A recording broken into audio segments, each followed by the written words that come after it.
listen, I don't want any more bullshit. What the fuck is up, bullshit free gang?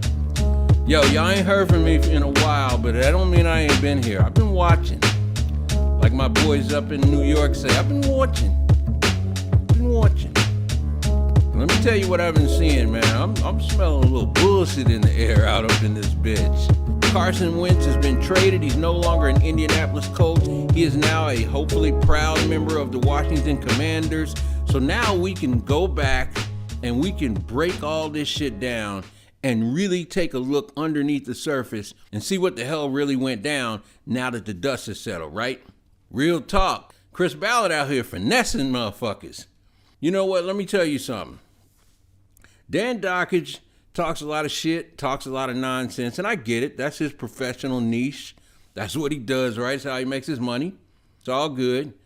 And we've gone back and forth a couple of times. I can't believe the dude hadn't blocked me yet, to be honest with you. But every now and then he says something that's dead on fucking right. And you're right. And one thing that he says is there are winners, there are losers, and there are survivors. And let me tell y'all something. Chris Ballard is out here on survival season 2022 up in this bitch. That's what I'm seeing. I'm going to be real with y'all. I think Chris is full stop trying to bamboozle y'all. And he's using the discarded, beat down carcass of Carson Wentz to do it. And I'm going to tell y'all exactly how. I'm going to tell you exactly what the fuck is going on. But before we do, let me be the gracious host that you love for me to be and welcome you back, or if it's your first time, welcome you to the NFL's #1 uncensored podcast about American football, the one and only, often imitated but never duplicated, always controversial, always unique, full stop, straight with no chaser, the bullshit-free Colts podcast. The only place, my homie, where you can get everything there is to talk about your beloved Indianapolis Colts. But here, baby, you get it with no coach speak, no spin, no PR, no political correctness, and most importantly, and most enduringly, 100% no fucking bullshit. I'm your host, Harkana Jala, at your motherfucking service as always. And look, let's jump right into this shit because Chris Ballard out here trying to finesse y'all. Chris Ballard's out here on some old survival bullshit. And as I sat back and watched over the last month or so, since the season ended, the way it has played out has been nothing short of both masterful, but also disgusting, to be quite honest with you. This is some weak sauce bullshit, even though it's been done masterfully. Let me tell you why. Shit, I'm ready to get into this. Y'all haven't heard from me in a while. I ain't heard from y'all in a while. So let's jump in. But before I do really quick, here's what I'm going to ask you to do. If you're still listening right now, I know it's because whether you're here for the first time or you're here for the 100th time, you are a motherfucking pimp. So take your pimp ass finger from me and smash that like button so that the algorithm shares this podcast far and wide with other diehard bleeding blue cool ass motherfuckers like yourself. Hit the button below to share it with somebody else you believe would appreciate it. Make sure you're subscribed, and if you appreciate what we're doing, there are 3 ways you can donate down below, whether it's $20, $15, $10, $5, even $1. We appreciate everything, and of course, you can always join the Bullshit Free Podcast VIP Patreon if you want all the behind-the-scenes good shit to go. Now, all that's out the way. We can do away with the pleasantries and the housekeeping. Let's get down to what the fuck Ballard is cooking, all right? Because he's cooking up a big steaming pot of gumbo bullshit, if you ask me. And I'm going to tell you exactly why. So, let's do it the way we always do it, fam. Let's chop it the fuck up. All right. So now that the whole narrative has been nicely laid out for us, right? Now let's go back to the very beginning of this story. And y'all tell me if this all comes together and makes sense the way the Colts are trying to sell it to us, or if somebody's out here trying to bamboozle us like that Spike Lee joint. And my other Spike Lee fans out there know what I'm talking about.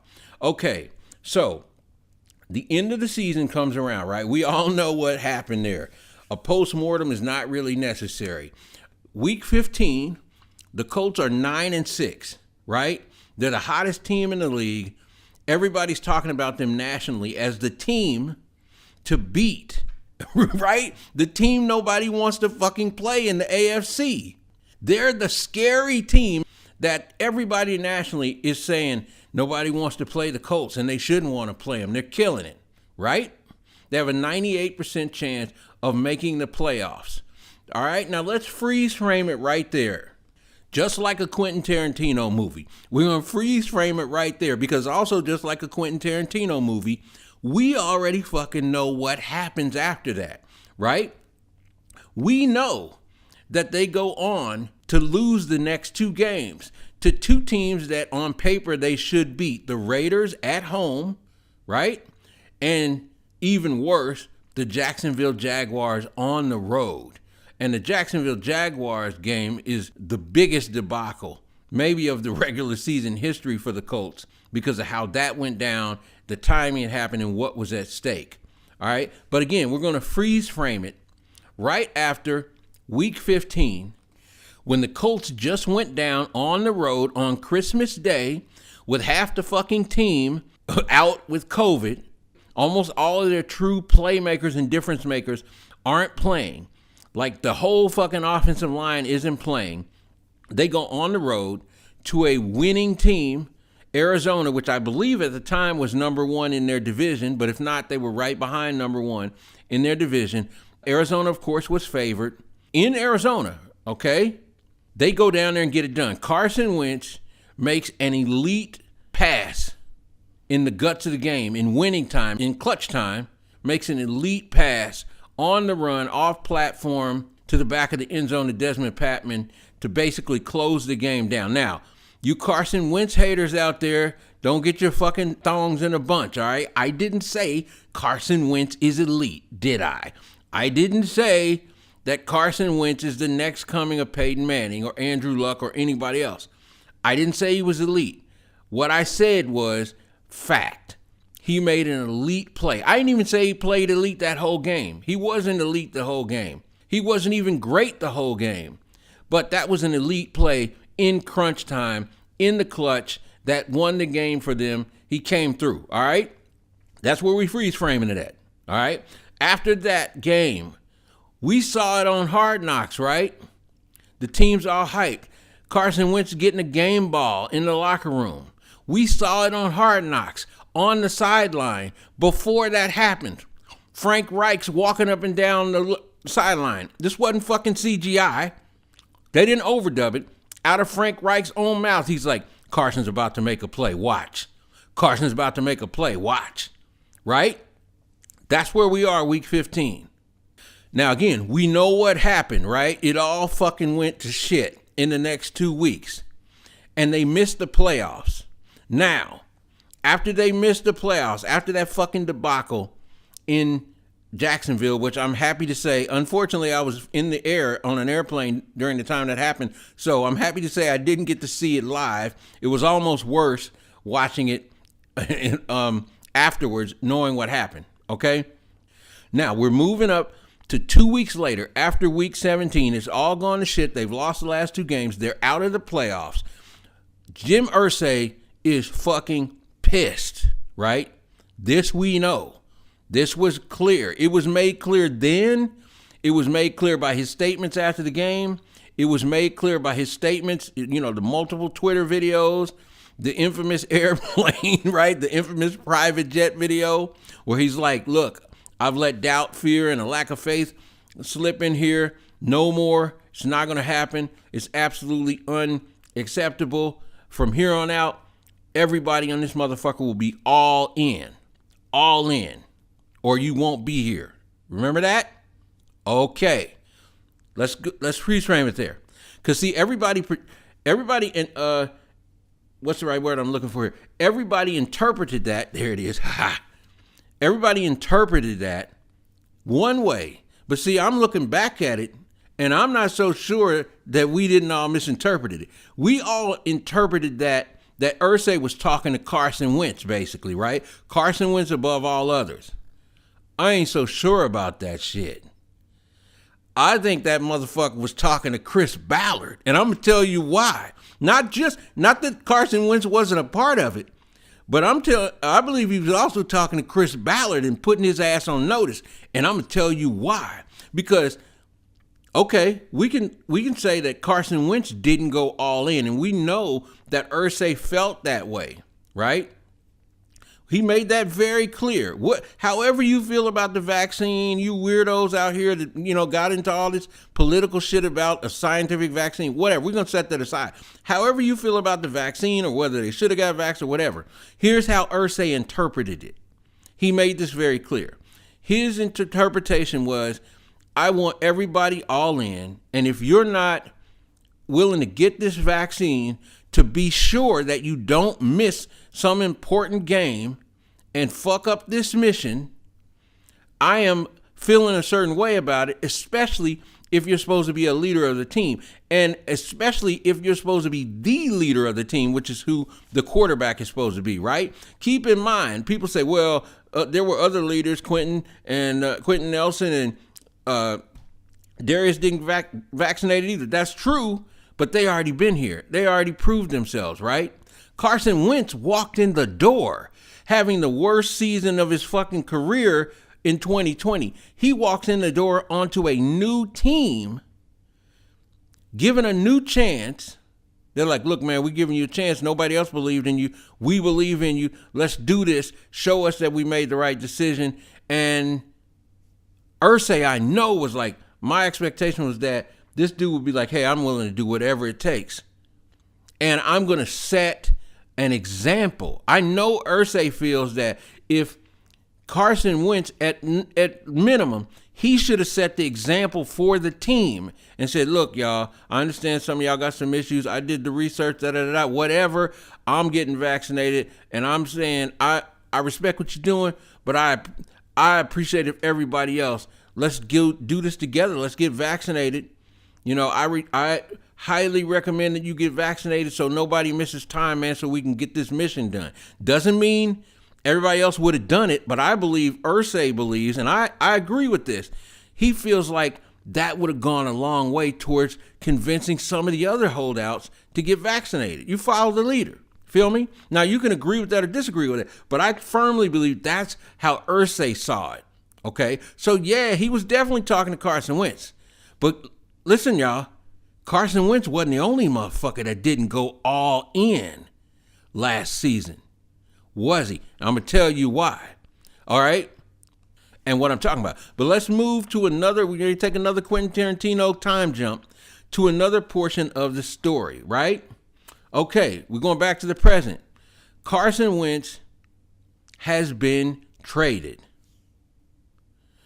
And let's jump back for a second, because I need to get this in here, because this has been driving me crazy for the last few weeks. The way the Indianapolis Colts handled from the end of the season to Carson Wentz being traded is the most Mickey Mouse, fuckboy, cornball, amateur hour shit that I've seen in a long time.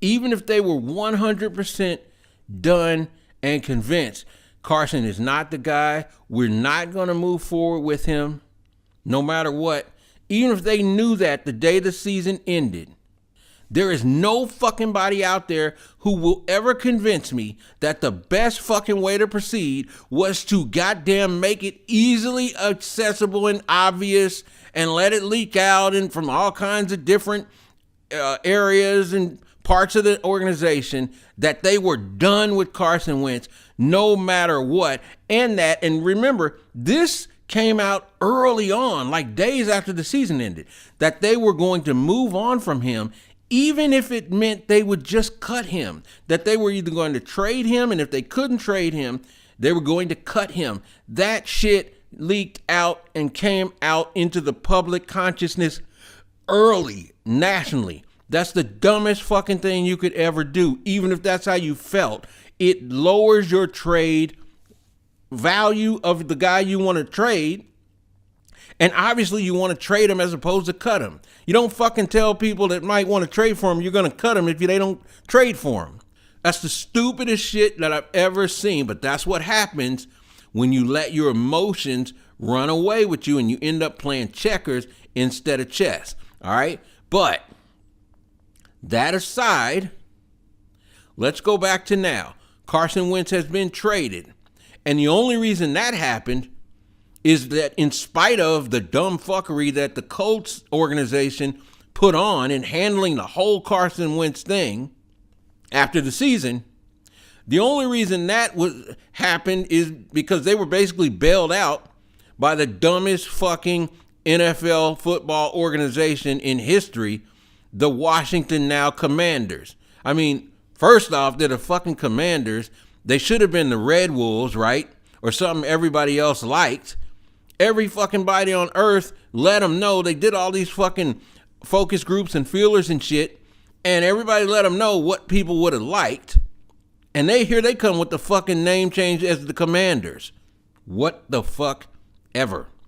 But besides that, my God, why on God's green earth you would trade a team who has publicly let it leak that they are going to cut this fucking quarterback before March 19th when they have to owe him this roster bonus if they can't trade him? Why in God's green name you would give up 2 third-round picks, one of which could become a 2 if Carson Wentz plays 70% of the snaps, and he probably will because he did last year. So let's take the worst-case scenario for the Commanders. You got a guy who you traded a 3rd-round pick this year, what is probably going to be a 2nd-round pick next year, and you swapped 2nd-round picks this year and let the Colts move up 5 spaces to an earlier 2nd-round pick this year for a quarterback that the team you're trading him with is so done with this motherfucker that they have publicly let it be known that they're going to cut this dude if they can't trade him. Why the fuck would any NFL organization do that? I'm not mad. I appreciate it, actually. I'm more appreciative of fuck. I might buy a Washington Commanders jersey and donate it to somebody in D.C. But holy, what the actual fuck. That's the only reason this shit ended up going as well as it did, folks. But I digress. Let's get back to that freeze frame. We're back to where we are right now. Carson Wentz has been traded, right? Interestingly enough, the Colts haven't said a fucking word since. But listen, here's what I want you to think about. Okay, now, after he's been traded, and right before, right? Now, but especially right after he's traded, then now it all comes out. They couldn't stand this guy. And I'm quoting Kevin Bowen. Kevin Bowen says they couldn't stand Carson Wentz. I'm not calling Kevin a liar. I'm saying, hey, he's basically saying he got that from sources. Okay, now the narrative is they couldn't stand Carson Wentz.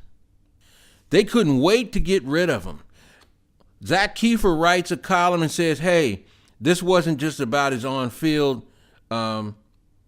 performance. It wasn't even mainly about that. This is about off-the-field stuff.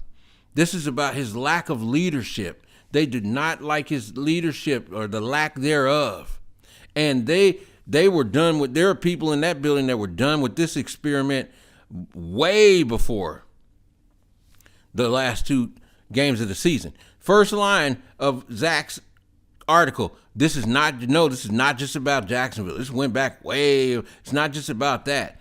And also it's not just about his on-field play. It's about off-field stuff. It's about lack of leadership and all that. Isn't that interesting? Isn't that fucking convenient? Okay, because so what's leaked out there now are the very things to refute the logical shit that they know fans are going to come up with. Fans are going to say, well, I mean, his on-field play was better than any other quarterback that's available right now. So we're trying to figure out, what you're doing. Couldn't just be that. They know fans are saying, dude, to overreact over just the last 2 games of the season, though as fucked up and tragic as the losses were, but to put that all on Carson Wentz is crazy, because while he did play like ass, he was cheeks, no doubt about it. So was the rest of the fucking team, especially against Jacksonville. It was an embarrassment by many of the same people who just got big money, right? Many of the same people who are supposedly leaders of the team. So fans are like, logically, we don't get it. Oh, okay, so now that he's gone, here comes the narrative. Oh, it wasn't just about his play. It was about his lack of leadership. And it wasn't, not only was that, it wasn't just about the last 2 months. No, we had moved on. Many of us had moved on. We were like, we're done with this guy far before. Okay, all right, so let's go back to that freeze frame right after week 15. Frank's on the sideline saying Carson's about to make a play. Watch. Carson makes the play. He gets a game ball.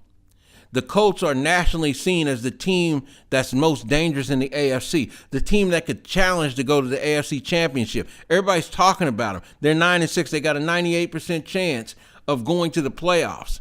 At that point, Carson Wentz was 8th, I believe, the 8th rated quarterback in the league.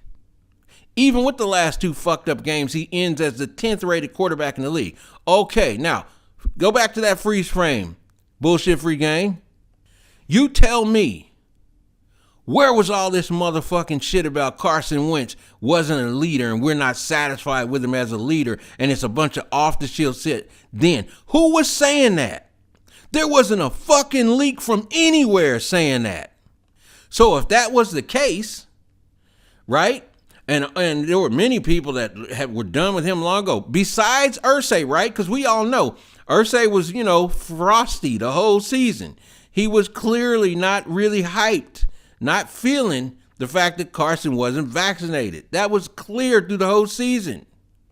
Other than Irsay, you tell me when Chris Ballard said any fucking thing that was even hinted at, I might not be happy with Wentz. Or anybody else in that fucking organization. Now people want to tell me, yeah, Frank's moved on to him too. Bullshit, that motherfucker was, ready to build a statue like Nick Foles to this guy after that fucking pass in Arizona. Bullshit. Game ball the whole 9. They're telling you, yeah, the players, man, they didn't like this dude. They wouldn't follow this guy. Did y'all happen to catch? Seemed like a whole lot of fucking players were coming to his defense after the season. MPJ, Darius Leonard, very strongly. Kenny Moore, Ryan Kelly. Are these not the team leaders? Okay. I'm just saying. So where was all this? Well, we don't know about his leadership, right? Where was all of that? Where was all that smoke at during the season before those last 2 losses? Y'all fucking tell me and I'll wait, because I'm pretty on top of this shit. I follow it. My guy Shad, shout out to Shad, King of Colts on Twitter, breaking all kind of shit. He's reported the same thing. Hey, even before it happened, hey, y'all, it ain't just about, the on-field play. It's about more than that. It's about off-field stuff. I get it. I'm not, again, shout out to Shad, Kevin Bowen, Zach Kiefer. I'm sure they're getting this from sources. What I'm saying is some of this shit, I believe, is just smoke being blown to cover some asses. In particular, the ass of Big Dick Chris Ballard. That's why you didn't hear any of that, yeah, we ain't really feeling Carson because his leadership shit during the season till right after that fucking last loss, because I don't believe it was there anywhere near the way they're trying to frame it and sell it to you now. And here's why. Because what happened after that Jacksonville game? We heard about it. Jim Irsay called Chris Ballard and Frank Reich into his office that night for a meeting, and they themselves said they got their asses chewed. That's what they said. And here's where it all comes together, bullshit free fam. Here's where it all comes together. What I'm weaving for you, okay? All these disparate elements. Here's where it all comes together in that fucking meeting. Because here's how I believe that meeting probably went. Irsay called these dudes in and said, man, what the fuck was that? What the fuck was that? What did I just watch? And yeah, I'm sure you said, you motherfuckers told me this guy was the answer at QB. This dude did not get it fucking done. In those last 2 games, he was ass, especially in the Raiders game. And you know what? I already wasn't feeling the dude because I don't like the fact he wouldn't get vaccinated, and I don't feel like that was the leader I wanted to see him be on this team. But goddamn it wasn't just him. That whole fucking team of y'alls was cheeks. And I want to know what the fuck happened and why, because if it was just Wentz, okay. But this was the whole team that you coach, Frank, but especially that you put together, Chris. This is the team and the roster that you assembled, and you told me this was a team that could take the next step and get into the playoffs and make a fucking run. Now, y'all stay with me now. Imagine this conversation, because this is where it gets kind of hot. Okay? This is where the seats get kind of hot. Irsay is telling Chris, hey, Chris, this is your roster. This is the roster you sold me on this season. You sold me on fixing our left tackle position with Eric just had an Achilles fucking injury, Fisher, instead of Charles Leno. You sold me on Eric Fisher. You said he was the way to go. And he was a fucking turnstile the whole season. Probably directly leading to 2 losses on his fucking own. That fucking sack fumble that happened against Tampa Bay, that happened because of fucking Eric Fisher. That wasn't because of Carson Wentz. That's a win, maybe, if that doesn't happen. You sold me on that, Chris, and that problem exists because you didn't have a plan in place even when Costanzo told us 2 years ago he was thinking about retiring. Everybody knows once a player starts talking about retiring, he's probably retiring.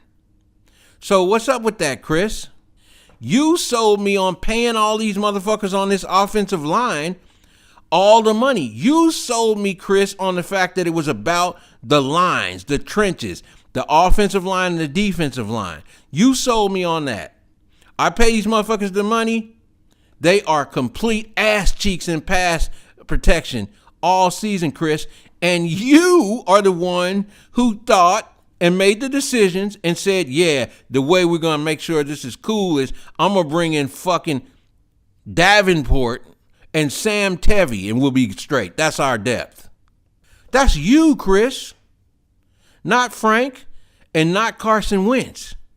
Okay, the other side of the trenches that you're always talking about, Chris, you convinced me that it was worth letting fucking Danico Autry go and sign with the Titans because it wasn't worth paying him a little more guaranteed money. Even though he's the guy that you went out and found. The motherfucker balled out, and you told me, Chris, that we reward the players that ball out and get it done, and yet you sold me, Chris, on the fact that Danico Autry letting him go to the Titans wasn't a big deal. You had it covered, and fucking Isaac Rochelle was your answer. Chris, I told you to spend some fucking money and get some pass rush, but you told me, nah, we're good. Isaac Rochelle is the guy that's going to get it done. We don't need Danico Autry. We don't even need Justin Houston. We're good. I got it. I got these rookies and Isaac Rochelle. That's going to get it done. You told me we didn't need Trey Hendrickson or any of these other guys.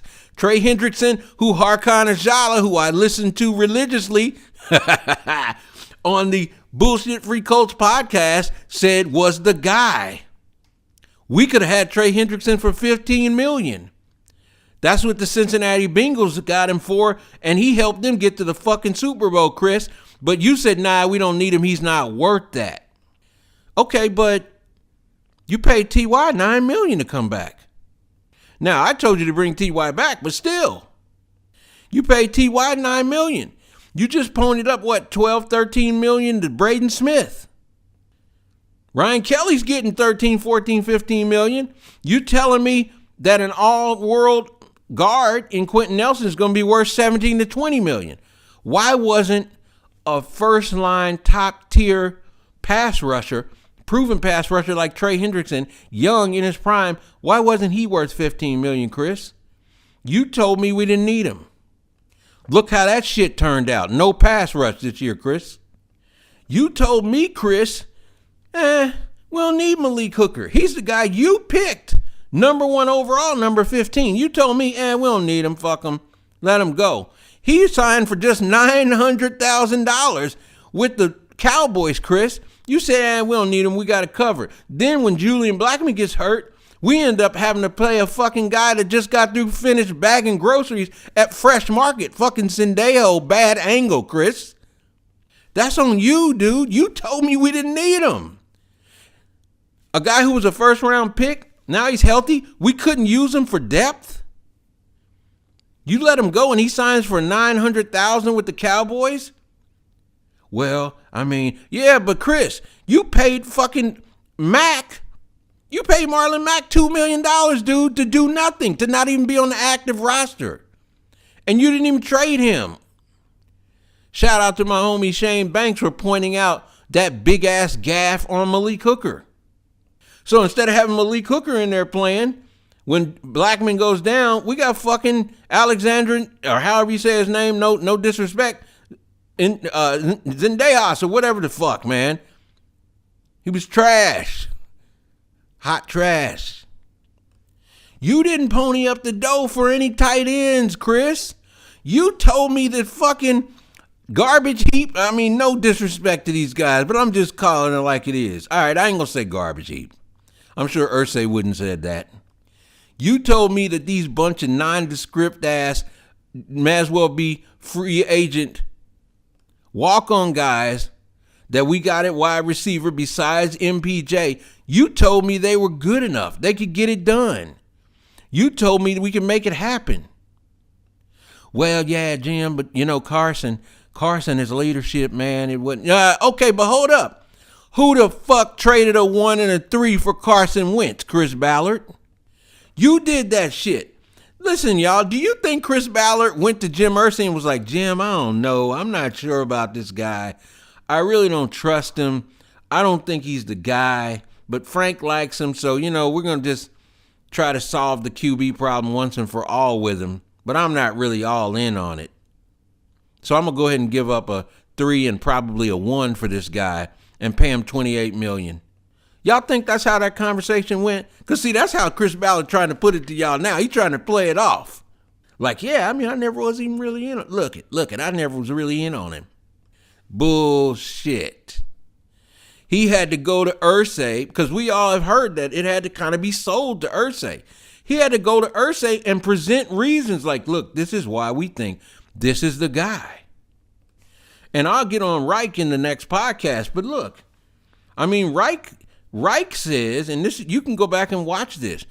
Frank Reich says, I watched every pass that Carson Wentz made in 2020. I watched every pass. So I could see what was going wrong, and I could see that it was fixable. I know this guy. I trust him. He's the guy. Now all of a sudden, people are saying, oh, yeah, Frank was moved on from him too. Bullshit. Y'all heard Frank at the Combine. Frank was like, hey, I believe in Carson. I stuck my neck out for him. You know, I still believe he's going to do great things and be successful as quarterback. Might be here, might not be here, but I still believe him as a person and a player, right? Might be here, might not. Who the fuck says that about somebody that's still on your roster that you're trying to trade? What the fuck? But again, that's clearly a guy who's like, look, I mean, I don't think it warrants getting rid of this guy, but it's out of my hands. Y'all with me? Y'all seeing how this conversation had to unfold? Hey, you're the one that brought Carson Wentz to me. Chris, at the end of the day, it was on you. Y'all got fucking pro scouts.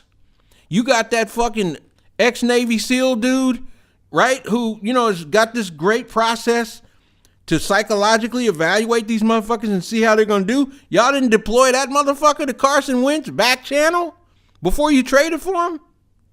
You got connections around the league. You telling me you couldn't figure out, oh yeah, this guy's got real problems. See, they told y'all, listen, before the season, when they made the trade, they told y'all, yeah, we looked into all that shit about his character and his leadership. We didn't find anything, right? That's what they told y'all. Go back and listen to it. Now, all of a sudden, yeah, all year we just didn't see it, man. We were not pleased with his leadership off the field. If so, then either one of two things, and this is Irsay. Either you didn't do your fucking homework, or you did do your fucking homework and you lied to me. Something went wrong. See, y'all feel where I'm going. Here's the bottom fucking line. When Irsay was on that plane tarmac, leaning up against his private jet saying, from here on, anybody that's on this team is going to be all in, or they're not going to be on this team, I don't think he was only talking to Wentz. Why would he be talking to Frank? Frank's been all in. I mean, who else really would he be talking with about that wasn't all in on the team? Other than, obviously the other guys that didn't get vaccinated and missed time. I get that too. Certainly Wentz to some degree. But who else didn't go all in 2021? Fucking Chris Ballard. Y'all sat here and watched it while all the fucking top free agents went to other teams. Some of the teams who were in our division who promptly went and won the division, right? Being the Tennessee Titans. I mean, the fact they choked in the playoffs set aside, that was on Ryan Tannehill. But they went all in last year. See, that's what all in looks like. They went all in to win a chip, to bring home a Lombardi. It didn't work out, but they went all in, right? They sniped up talent from us. They went and got Julio Jones, or, the ghost of Julio Jones. I told them not to do it when they did it, and I told y'all it wouldn't work out. He's past his prime, but still, they took the shot, right? They went out and got motherfuckers from all over in free agency. They were aggressive. They went all in. They swung for it. You think Chris Ballard went all in 2021? Man, he basically said it himself. The window's maybe just now opening. He treated that shit like an evaluation year. And I'm like, in your fifth year, homie? You treating it like an evaluation year in your fifth year? You just traded for the guy you say is going to be the quarterback of the future, but you don't set him up to have maximum success? You don't put him in position to have the greatest chance of success by putting the weapons around him, by getting him some fucking receivers and tight ends, by making sure his blind side is protected, and if somebody gets hurt, you got backups? You call that all in? You like, well, you got to keep firing at that position to get it right. That's how you get it right. You bring in a guy and then just say, hey, man, do some magic. Even though you had the worst season of your career last year, work some magic, man, with, some bargain basement free agents and guys off the street at wide receiver and tight end. Are you fucking kidding me? I'm telling you now, I'm going on record saying it. Nobody will tell me different. When he was standing on that fucking tarmac, Jim Irsay was talking to Chris Ballard's ass too, maybe above all others, saying, I'm letting you know it's going to be fucking all in this season, or, I'm going a different direction. And Chris Ballard and Frank Reich got the message. That's why they acted the way they acted. You know damn good and well it's out of Chris Ballard's character, right? It's out of character for Chris Ballard to be out there letting shit slip and publicly, kind of taking shots at players and shit like that. All of a sudden, he's kind of publicly taking shots at even his own wide receivers. Yeah, we got to get better. We got to get more talent there. All of a sudden, he's throwing fucking Carson Wentz under the bus? Publicly? For real? The guy you brought in and didn't provide with enough weapons? What happened to, hey, it's on me. It's on me. I didn't get him enough weapons. I didn't get him what he needed. That's what you said for Jacoby and everybody else. But see, shit changed because Irsay put your motherfucking ass on notice. And he made it clear. Look, I want some fucking Warriors in here. I want some top tier. I want a top tier quarterback prospect. You know, I'm done with Carson Wentz. And that was the end of it. That's why Frank and Chris, basically, they were just like, and they were, I guarantee you, they were scared to publicly even appear to like kind of support Carson Wentz. Because they knew Irsay wasn't feeling it and he wasn't feeling them at that time. They're like, hey, I mean, the boss, I ain't saying shit to upset him even more. My ass might be the next one out of here. You heard Chris say it. Hey, you got to get it fixed or they'll get somebody else to get it fixed. So, back to where we are. Just go right to the freeze frame when you heard somebody announce Carson Wentz has been traded. Okay, so now Carson Wentz has been traded to the Commanders. Obviously, the Commanders see something, right? Obviously. They agree to, I left out, they agree to pay his whole $28 million salary on top of everything else. Now, that ain't just their desperation. They see something they believe in. It remains to be seen whether they're right. History tells us Wentz is most likely going to be Wentz when he gets there. But then again, he was the 28th rated quarterback in 2020. He jumped up to the 10th rated quarterback in 2021. That's 18 spots. Chris Ballard better fucking hope he doesn't jump up, have a similar jump in improvement in 2022 for the Commanders, and whatever he does at quarterback not pan out. Because let me tell y'all one fucking more time and with emphasis. Chris, the fucking clock is ticking on Chris Ballard. He's on the clock like speed chess. This is season 6. And he's got to make something happen this season. And he's been hamstrung because he's got to go and find a quarterback. And yet he's got to make something happen. Zach Kiefer said it. Even though they're moving on from Wentz, they really, really, really want to contend this season. Who you think is putting that pressure on? If it was Ballard, he'd be like, we got to find a quarterback first. So, the window, we're still trying to open it. Nah. Irsay's like, fuck that bullshit. Fuck that bullshit. I'm telling you the window is open now, and I'm telling you better drive through it, or I'm going to find somebody else that can. So the clock is on Chris Ballard's ass. I believe way more than Frank Reich. So, Wentz gets traded. What's Chris Ballard do? There's winners, there's losers, and there's survivors. I'm not saying Chris Ballard's not a winner. I'm certainly not saying he's a loser. But his ass is in Survivor. He's on fucking Celebrity Survivor season 2022. That's the mode he's on. Wentz is traded, and now here comes the narrative. See, all along we wasn't feeling him. He wasn't a good leader. All that bullshit. I'm not saying it's true or not. I'm saying it's way different than what you were saying just a month ago, homie. For 15 weeks, you seem to be just fine. Everybody seemed to be just fine. 9-6. Most dangerous team in the AFC, people calling him. I didn't hear Ballard saying, let's pump the brakes. We're actually not playing that well. Carson's not playing that well. We don't really believe in him. Blah, blah, blah. Nah, everybody was cool. Now, if he's traded, see, Ballard's in survivor mode. He's in cover your CYA mode, cover his ass mode. So now, all these sources are smoking out from in the building that, it's Carson. See, that's what's happening.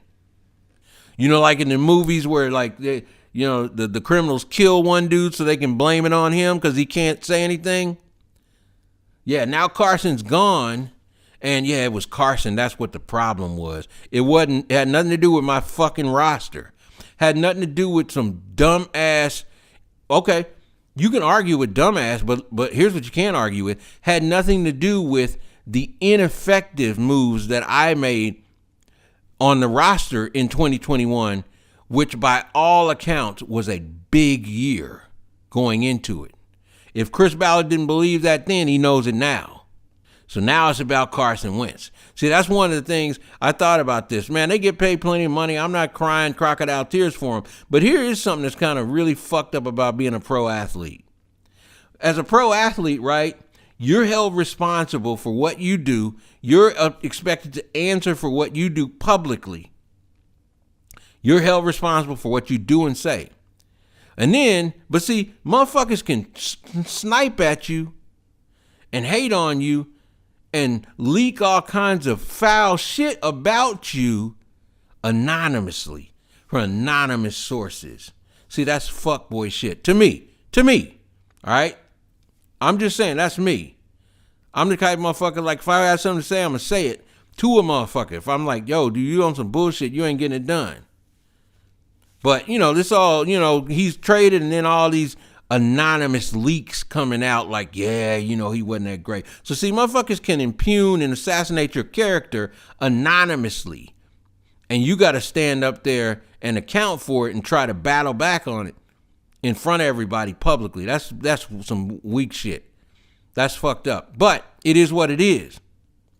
Here's all I'm telling y'all. I firmly believe that Chris Ballard's trying to bamboozle y'all and pull some old magician shit, misdirection shit. Ooh, look at that puff of smoke. Look at the fine ass woman over there. So you can't look at the fact of what I'm doing over here. He trying to take your eye off the fact and the attention off the fact that he had a fucked up year building the roster in 2021. And that's why he's in danger of going from Wonder Boy to straight sus real fast. Because here's the deal. Y'all know I've been a very staunch and enthusiastic and passionate Chris Ballard champion during the time he's here. When you do shit right, I give it to you. But when you do shit wrong, I call you out on it. Chris Ballard has been an outstanding drafter. Yeah, he's had some misses like everybody else. But you can't really argue with the fact that his drafting has been fantastic. Dan Dockich wants to tell you that Ryan Grigson should be in the Hall of Fame and Chris Ballard and his whole regime is trash. Bullshit. I get it. He's getting attention. That's what Danny does. Whatever. Without a doubt, Ballard is, by all accounts, he's great in negotiations, great at dealing with agents. He's great at getting trades done. He's outstanding, overseeing a draft, finding talent in the draft in the late rounds, all that shit. He's done a great job even at finding, coming up with finds, on the third tier free agent market. We get that. I give him that. And I'll give him his flowers for greatness in all those areas. But roster construction, that's where the jury's out. And constructing a roster that can get to the fucking dance, get to the Super Bowl, and win the motherfucker, that is what being a GM for an NFL team is all about at its core. Like, that is the overarching number one job. Construct a roster that is capable of getting to the Super Bowl and winning it. And that part of the equation, Chris Ballard, the jury is still out. And right now, he's looking like he's being found wanting. You know what I mean? He's looking like he might not be up to the task.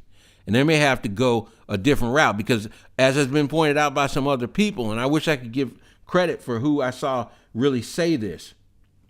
Might have been one of the guys on Stampede Blue. I don't know. But, several people have hinted at this. The truth is, Chris Ballard has built a team that's like kind of built to win in the 90s, not in 2022. And I firmly believe it's because it's something I talked to you guys about this before in a previous podcast. He's too rigidly dogmatic about, quote unquote, his way, his philosophy. This is how we build it. And that is the downfall of the greatest people. They become too rigid and dogmatic about the quote-unquote way they do it. And so when the quote-unquote way they do it is no longer the way it needs to be done, the best way to do it, they still believe it's the best way to do it. And they die on that hill. I'm hoping that doesn't happen to Chris. I don't think Irsay is going to let him hold those purse strings this season. Like, he's going to have to spend. He's going to have to make some splashes. After trading Wentz and getting the Commanders to, incredibly, take on all $28 million of his salary this year, the Colts now have $70 million under the salary cap to spend. Now, it's a year late. They could have used it on some of those and should have used it on some of those pass rushers last year, but still, they better fucking go out and make some shit happen. Chris Ballard, I believe, is on the clock and under duress to like make some shit happen this season. A lot of people think, well, maybe they're going to tank for next year so they can draft high. I don't think so. I don't think they can afford to, which is why I said from the beginning, the best course of action would have been, I believe, and still probably believe, the best course of action probably would have been to roll with Wentz another season, get the weapons you can around him. If he's trash, cool. Cut his ass. You don't owe him anything, right?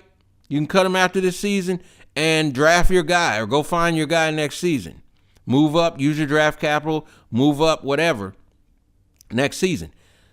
But you got to make something happen this season, especially now after what happened last season. And now you've doubled down because you've traded Wentz. So now it's on you. Now you got to solve the quarterback position again while you're solving the left tackle position and the wide receiver position and the pass rush position. Woo. Shit, and maybe the kicker position. Neither of those motherfuckers, gave me goosebumps this season where I was like, yeah, I believe in either one of them. So Chris Ballard got a lot to do, and he's under pressure to make some shit happen this season. We'll see if he can make it happen. I hope he can. I really do. I think he can if he's willing to be like water. Like Bruce Lee said, you got to be like water, baby, and adapt to what needs to be done, not the way you want it to be done. I hope he can. Y'all know I'm always cheering for my team. I want them to win. Whoever's the quarterback, God, please don't let it be Marcus, trash-ass fucking Mariota. I'd rather see Sam Ehlinger. But y'all, look, I'm going to handle the quarterback thing in the next podcast. Either way, I want them to succeed. I want them to win. I hope he pulls it off. But I tell you what, I don't give a fuck about those extensions that Irsay handed out last year to Ballard and Reich. He was willing to eat that $15 million if he had to, pay Carson Wentz $15 million to go away. You think he won't eat whatever he's already paid them and move on to another coach and especially another GM? Fuck yeah, he will. So, Chris Ballard is on notice. And I like Chris. He's a smart dude and all that. But I think it's kind of some fucked up shit that I believe he's trying to, make Carson Wentz the scapegoat for what is really his failures in constructing this roster and making it the best roster it could possibly be in 2021. We'll find out as it goes forward, and I can't wait to watch it. I know you can't either. Y'all let me know in the comments. I know this is going to be lively. Am I on to something, or am I constructing this out of my own ass? Y'all let me know. Is it in my head, or is Chris Ballard, trying to bamboozle motherfuckers and pawn it off and scapegoat Carson Wentz for his failures? Let me know in the comments. In the meantime, I'm going to say to you what I say to all the Colts players, front office people, coaches, whatever, who listen, because I know some of y'all do. Whatever y'all got to do, let's get it fucking done. Open the goddamn purse up. Get your pro scouts out there. Spend some fucking money. Go get some motherfuckers in the draft. And let's get it popping this year in 2022. Peace to Carson Wentz. I hope things go great for you this year, dude, except when you come into Lucas Oil with the Washington Commanders, which is going to be all kinds of entertaining and fraught with all kinds of storylines. I hope you get your ass beat then. But I like Carson Wentz as a person, man. I think he's a cool dude. He should have got vaccinated, but hey, it is what it is. Peace to Carson Wentz and his family. I hope he does great. But most importantly, I hope my fucking Indianapolis Colts get on the ball and let's get it done. Let's get a team put together that can go out and contend. And this year, let's win another fucking Lombardi, baby. Peace.